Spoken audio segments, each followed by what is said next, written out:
ঐতিহাসিক আসহাবে কাহাফ এর ঘটনা ও শিক্ষা সূরা কাহাফের 9 নং আয়াত থেকে 26 নং আয়াত পর্যন্ত আল্লাহ তাআলা এই ঘটনা আলোচনা করেন। পবিত্র কোরআনে আল্লাহ তাআলা যে সমস্ত ঘটনা উল্লেখ করেছেন তার প্রত্যেকটি ঘটনাতেই আমাদের জন্য অনেক শিক্ষণীয় বিষয় রয়েছে। সেই যুগে কোনো এক ঈদের দিন জনগণ মূর্তি পূজা অনুষ্ঠানের উদ্দেশ্যে বের হলো। এতে তারা তাদের মূর্তিগুলোর নৈকট্য লাভের জন্য পশু জবাই বা অন্যান্য যা যা করা তাই করবে। কিন্তু তাদের সম্ভ্রান্ত ও সম্মানিত বংশের একজন যুবক মূর্তি পূজার এই মহড়া কোনো ক্রমেই মেনে নিতে পারছিল না। তারা যে সমস্ত কল্পিত মাবুদের উপাসনা করছিল তা দেখে তিনি বিবেকের কাছে থমকে দাঁড়ালেন। সন্দেহ তার মনে ঘুরপাক খাচ্ছিল। তার চিন্তা ও চেতনায় এক নতুন গতির সঞ্চার হলো। তিনি জনসমাবেশ ত্যাগ করে চুপ করে বের হয়ে গেলেন। একটি গাছের নিচে গিয়ে পেরেশান হয়ে বসে রইলেন। কিছুক্ষণ পর তার মতোই আরো একজন যুবক এসে তার সাথে বসে পড়লেন। তার মনেও একই সন্দেহ। এক এক করে 7 জন যুবক এসে একত্রিত হলেন। সকলের মনে একটাই প্রশ্ন, নিজ হাতে গড়া কাঠের ও পাথরের মূর্তি কি করে আমাদের মাবুদ হতে পারে? কল্যাণ ও কল্যাণের ক্ষমতায় বা কোথায় পেল তারা? যিনি এই সুন্দর পৃথিবী সৃষ্টি করেছেন, এই আকাশ বাতাস তৈরি করেছেন, যিনি আমাদের জীবন মরণ একমাত্র মালিক, তাকে বাদ দিয়ে এগুলোর ইবাদত কি করে সম্ভব? এই 7 জনের মধ্যে কোনো প্রকার রক্তের সম্পর্ক ছিল না, কিন্তু কিছুক্ষণের মধ্যেই ইমানের বন্ধনে তাদের একজন অন্যজনের সাথে আটকে গেলেন। তারা সকলে এক বাক্যে পরস্পরের নিকট জাতির লোকদের মূর্তি পূজা ও শিরকের প্রতি মনের সন্দেহের কথা প্রকাশ করলেন। অতঃপর তারা মহাবিশ্বের মাঝে তাদের প্রখর দৃষ্টি ঘুরালেন। এতে তাদের অন্তরসমূহ তাওহীদের আলোয় আলোকিত হয়ে উঠল এবং আল্লাহর মনোনীত দিনের সন্ধান পেয়ে তাদের আত্মা এক অনাবিল প্রশান্তি লাভ করল। তারা সকলেই ঈমান গোপন রাখার উপর একমত হলেন, কারণ তাদের বাদশা ছিল মূর্তি পূজক মুশরিক, যে তার প্রজাদেরকে শিরক করতে বাধ্য করত। তারা সমাজের অন্যান্য লোকদের সাথেই বাস করতে থাকলেন, কিন্তু তাদের প্রত্যেকেই যখন একাকী হন তখন আল্লাহর ইবাদতের দিকে মনোনিবেশ করেন। কোনো এক রাতে তারা যখন একত্রিত হলেন তখন তাদের একজন নিচু আওয়াজে এবং পূর্ণ সতর্কতার সাথে বললেন, হে আমার বন্ধুগণ, গতকাল আমি একটি খবর শুনেছি। এটি যদি সত্য হয়, আমার ধারণা এটি সত্য, তাহলে অচিরেই আমাদেরকে আমাদের দিন হতে ফিরিয়ে রাখা হতে পারে, অথবা আমাদের জীবন নাশ করা হতে পারে। আমি শুনলাম আমাদের ব্যাপারটি এখন আর বাদশার কাছে গোপন নয়। আমাদের দিন ও আকীদার বিষয়টি এখন আর তার কাছে অস্পষ্ট নয়। যেই দিনকে আমরা আমাদের হৃদয়ে গেঁথে নিয়েছি এবং যা আমাদের চিন্তা চেতনা অবিচ্ছেদ্য অংশে পরিণত হয়েছে তা এখন বিপন্ন হওয়ার পথে। সুতরাং তোমরা চিন্তা করো এবং তোমাদের সিদ্ধান্ত তোমরাই গ্রহণ করো। দ্বিতীয় জন বললেন, খবরটি আমিও শুনেছি, তবে তা মুনাফিক এবং অজ্ঞদের অপপ্রচার মনে করে উড়িয়ে দিয়েছি। পরক্ষণে খবরটি সত্যতা প্রমাণিত হলো। তারা বললেন, আমরা আমাদের দিনের উপর অবিচল থাকব। যে বিপদই আসুক না কেন তা মাথা পেতে মেনে নিব। আল্লাহর সত্য দিনকে জানার পর কোনোভাবেই পূর্বে সেই মূর্তি পূজার দিকে ফেরত যাব না। গুজব এখন সত্যে পরিণত হলো। বাদশাহ তাদের খবরটি জেনে ফেললো। তাদেরকে ঘর থেকে বের করে বাদশার দরবারে করা হলো। বাদশাহ বলল, তোমরা তোমাদের ব্যাপারটি গোপন রাখতে চেষ্টা করেছ, কিন্তু সফল হতে পারোনি। আমি জানতে পেরেছি যে তোমরা বাদশাহ এবং তার প্রজাদের ধর্ম ত্যাগ করেছ। তোমরা এমন এক নতুন ধর্মে প্রবেশ করেছ যে সম্পর্কে আমি জানি না। কোথা থেকে তা তোমাদের কাছে আসলো? আমি তোমাদেরকে কখনোই এভাবে ছেড়ে দেব না। আমি জানি তোমরা সম্ভ্রান্ত বংশের লোক, তাই অন্যরা তোমাদের কারণে বিভ্রান্ত হতে পারে। এমন আশঙ্কা যদি না থাকতো তাহলে তোমাদেরকে বাধা প্রদান করতাম না। যাই হোক, আমি তোমাদের ব্যাপারে তাড়াহুড়া করতে চাচ্ছি না। তোমরা চিন্তা করো, হয় তোমরা আমার ধর্মে ফেরত আসবে, অন্যথায় তোমাদের মাথাগুলো দেহ থেকে বিচ্ছিন্ন হবে। কিন্তু তাদের অন্তরগুলোকে আল্লাহ মজবুত করে দিলেন, ঈমানকে শক্তিশালী করে দিলেন। তারা বললেন, হে বাদশাহ, আমরা এই দিনে কারো অন্ধ অনুকরণ করে প্রবেশ করিনি, বাধ্য হয়েও নয় এবং অজ্ঞাত বশতও নয়। আমাদের সুস্থ বিবেক ও ফেতরাত আমাদেরকে ডাক দিয়েছে, আমরা সেই ডাকে সাড়া দিয়েছি। বিবেক আমাদেরকে আলোকিত করেছে, তার আলোতে আমরা চলছি। আল্লাহ এক ও অদ্বিতীয়, তার কোনো শরীক নেই। আমরা তাকে ছাড়া আর কাউকে ডাকবো না। আর আমাদের জাতির লোকেরা অন্ধ হয়ে অন্যের তাকলিদ করে মূর্তি পূজা করছে। যে ব্যাপারে তাদের কাছে কোনো দলিল প্রমাণ নেই। এই হলো আমাদের শেষ কথা, এখন আপনারা যা খুশি করতে পারেন। এরপর বাদশাহ বলল, এবার যাও, আগামীকাল অবশ্যই আসবে, আমি তোমাদের ব্যাপারে ফয়সালা প্রদান করব। তারা ফিরে এসে পরামর্শ করতে লাগলেন এবং প্রত্যেকে স্বীয় মতের চাকা ঘোরাতে লাগলেন। তাদের একজন বললেন, বাদশাহ যেহেতু আমাদের ব্যাপারে জেনেই ফেলেছেন, তাই তার ধমকি ও হুমকির মধ্যে থেকে আমাদের আর কোনো লাভ নেই। আমরা ওই গুহার দিকে দিন নিয়ে পালিয়ে যাব, যদিও তা হবে প্রশস্ত দেশের তুলনায় খুব অন্ধকার ও সংকীর্ণ, কিন্তু আমরা সেখানে প্রশস্ত মনে এক আল্লাহর ইবাদত করতে পারবো, যা আমরা এই বিশাল রাজ্যে করতে পারতেছি না।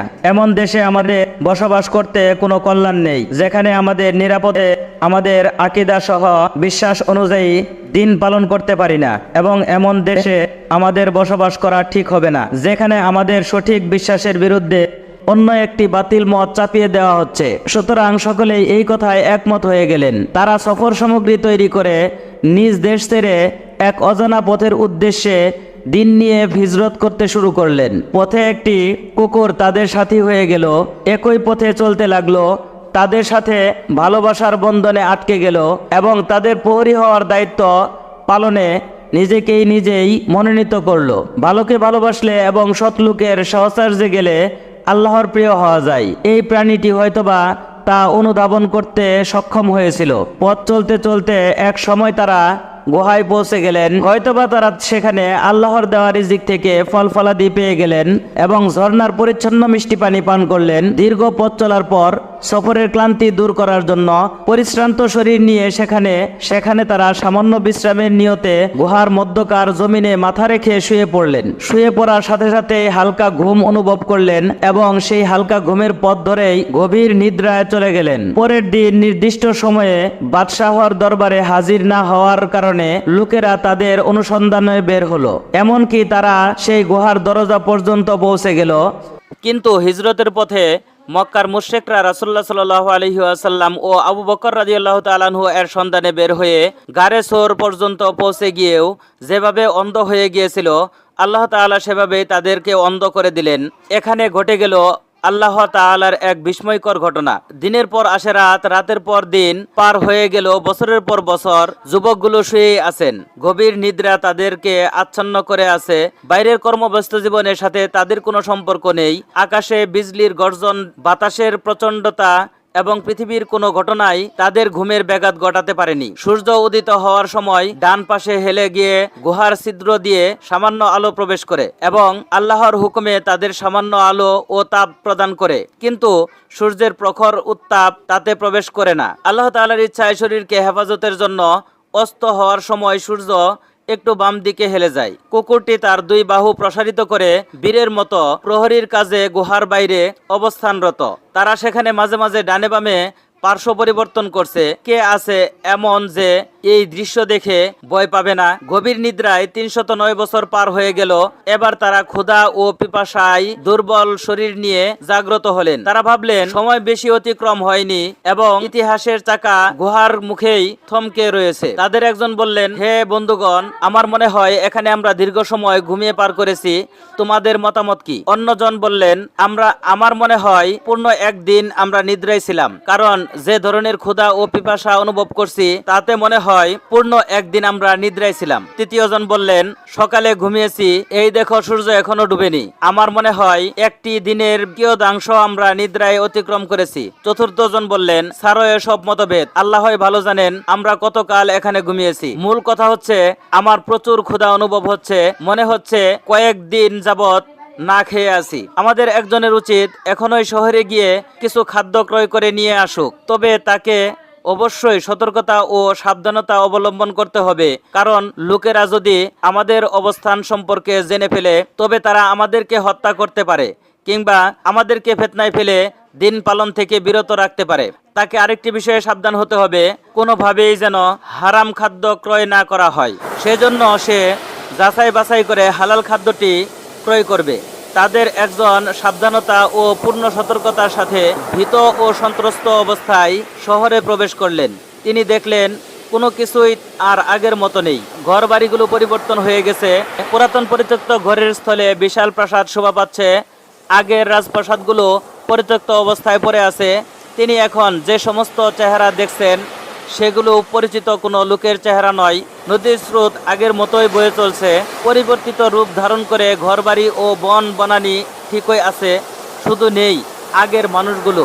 তার দৃষ্টি বিচলিত হলো, এদিক সেদিক চোখ ঘোরাতে লোকেরা সন্দেহ পোষণ করতে লাগলো এবং তার চলার ভঙ্গিতে মানুষের সন্দেহ দানা বেঁধে উঠল। পরিশেষে লোকেরা তাকে ঘিরে ধরল। উপস্থিত লোকদের একজন তাকে জিজ্ঞেস করলো, আপনি কি এখানে অন্য দেশ থেকে এসেছেন? এত চিন্তা করছেন কি নিয়ে? অনুসন্ধানই বা করছেন কি? তিনি বললেন, আমি এখানে অপরিচিত কেউ নই, আমি কিছু খাদ্য ক্রয় করতে চাই, কিন্তু কোথায় তা বিক্রি করা হচ্ছে তা আমি জানি না। একজন লোক তার হাত ধরে খাদ্যের দোকানে নিয়ে গেল। সেখানে গিয়ে তিনি রূপার তৈরি কয়েকটি দিরহাম বের করলেন। দোকানের মালিক দিরহামগুলো হাতে নিয়ে ঘুরিয়ে ফিরিয়ে দেখলেন এ তো ৩০০ বছরের অধিক সময় আগের তৈরি। সে ভাবল এই লোকটি হয়তো কোনো গুপ্তধন পেয়েছে। সম্ভবত এই দিরহামগুলো ছাড়াও তার কাছে বিপুল পরিমাণ দিরহাম রয়েছে। দোকানের মালিক বাজারের লোকদেরকে ডেকে একত্রিত করল। এবার গুহাবাসী লোকটি বললেন, হে লোক সকল, দেখুন, আপনারা যা ভাবছেন বিষয়টি আসলে তেমন নয়। এই মুদ্রাগুলো লুকায়িত অসংখ্য ধনসম্পদের কোনো অংশ নয়। গতকাল মানুষের সাথে কোনো এক লেনদেনের সময় তা আমার হস্তগত হয়েছে, আর এই তো আজ আমি তা দিয়ে কিছু খাদ্য ক্রয় করতে চাচ্ছি। আপনারা তাতে তো বিস্মিত হচ্ছেন কেন? এর কোনো কারণ তো আমি খুঁজে পাচ্ছি না। আর কেনই বা সন্দেহের উপর নির্ভর করে আমার বিরুদ্ধে গুপ্তধন পাওয়ার এবং তা লুকিয়ে রাখার অপবাদ দিচ্ছেন? এই কথা বলে ব্যাপারটি মানুষের কাছে প্রকাশিত হয়ে যাওয়ার ভয়ে তিনি স্থান ত্যাগ করতে চাইলেন, কিন্তু লোকেরা কিছুতেই তাকে ছেড়ে দিতে রাজি হলো না। ভিড় ভেঙে দিয়ে কিছু লোক একাকী তার সাথে নম্র ভাষায় কথা বলতে লাগলো। কথাবার্তার এক পর্যায়ে তারা যখন জানতে পারল যে তিনি হচ্ছেন ৩০৯ বছর পূর্বের জালেম ও কাফের বাদশার পাকড়াও থেকে পলায়নকারী সম্ভ্রান্ত বংশের ৭ জন যুবকের একজন, তখন তারা আরও বিস্মিত হলো। ভিড় ভেঙে দিয়ে কিছু লোক একাকী তার সাথে নম্র ভাষায় কথা বলতে লাগলো। কথাবার্তার এক পর্যায়ে তারা যখন জানতে পারল যে তিনি হচ্ছেন ৩০৯ বছর পূর্বে জালেম ও কাফের বাদশাহ পাকড়াও থেকে পলায়নকারী সম্ভ্রান্ত বংশের ৭ জন যুবকের একজন যুবক, তখন তারা আরও বিস্মিত হয়ে পড়ল। তারা আরও জানতে পারল যে তারা হলেন ওই সমস্ত যুবক যাদের অনুসন্ধানে বাদশার সকল প্রকার চেষ্টা করেছিল, কিন্তু তাদের কোনো সন্ধান পাওয়া যায়নি। যুবকটি এবার আরও শঙ্কিত হয়ে পড়লেন, কিন্তু এখন লোকেরা তাদের ব্যাপারটি জেনে ফেলেছে, তাই তিনি নিজের ও তাদের সাথীদের জীবন নাশের ভয়ে পালাতে উদ্যত হলেন। লোকদের মধ্যে হতে একজন বলল, হে ভাই, তুমি ভয় করো না। তুমি যে জালেম বাদশার ভয় করছো সে তো প্রায় ৩০০ বছর আগেই ধ্বংস হয়ে গেছে।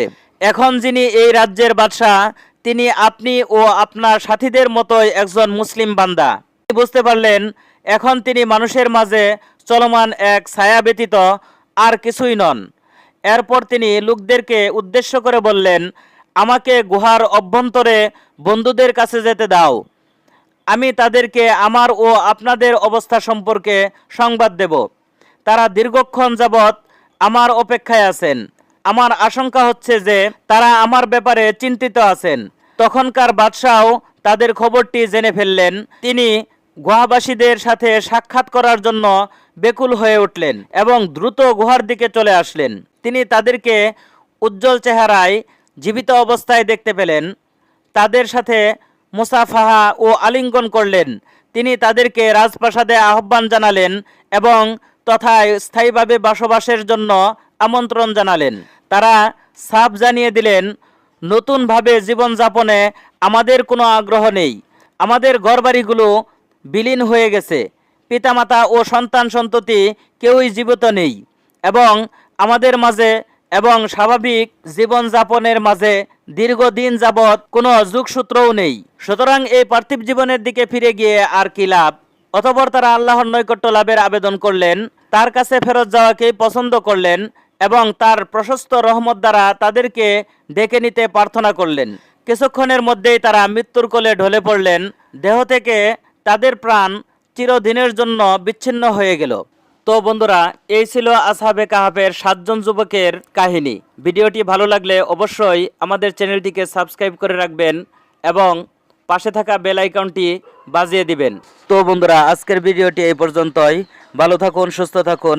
আসসালামু আলাইকুম ওয়া রাহমাতুল্লাহি ওয়া বারাকাতুহু।